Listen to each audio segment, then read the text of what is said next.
شروع اللہ کے نام سے جو نہایت مہربان اور بے حد رحم والا ہے۔ خضر نے کہا، کیا میں نے نہیں کہا تھا کہ آپ صبر نہیں کر سکیں گے؟ موسیٰ نے کہا، جو بھول ہو گئی ہے اس پر آپ مجھ سے مواخذہ نہ کریں اور اس معاملے میں مجھ سے زیادہ سختی نہ کریں۔ چنانچہ پھر دونوں چل پڑے، یہاں تک کہ ایک لڑکے سے ملے تو اس بندہ نے اسے قتل کر دیا۔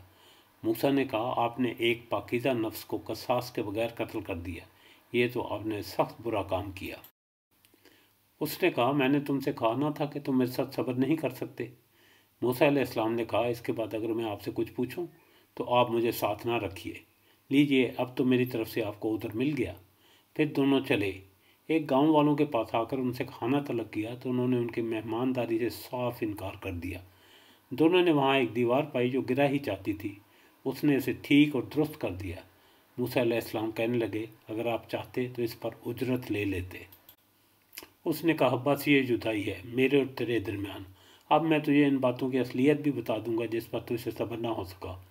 کشتی تو چند مسکینوں کی تھی جو دریا میں کام کاج کرتے تھے، میں نے اس میں کچھ توڑ پھوڑ کرنے کا ارادہ کر لیا کیونکہ ان کے آگے ایک بادشاہ تھا جو ہر ایک صحیح سالم کشتی کو جبراً ضبط کر لیتا تھا، اور اس لڑکے کے ماں باپ ایمان والے تھے۔ ہمیں خوف ہوا کہ کہیں یہ انہیں اپنی سرکشی اور کفر سے عاجز و پریشان نہ کر دے، اس لیے ہم نے چاہا کہ ان کا رب اس کے بدلے ان کو ایسی اولاد دے جو اخلاق میں بھی اس سے بہتر ہو اور جس سے صلہ رحمی بھی زیادہ متوقع ہو۔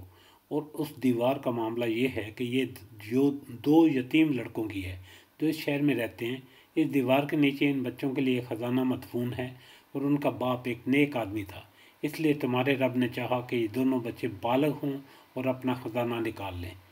یہ تمہارے رب کی رحمت کی بنا پر کیا گیا ہے، میں نے کچھ اپنے اختیار سے نہیں کیا۔ یہ ہے حقیقت ان باتوں کی جن پر تم صبر نہ کر سکے۔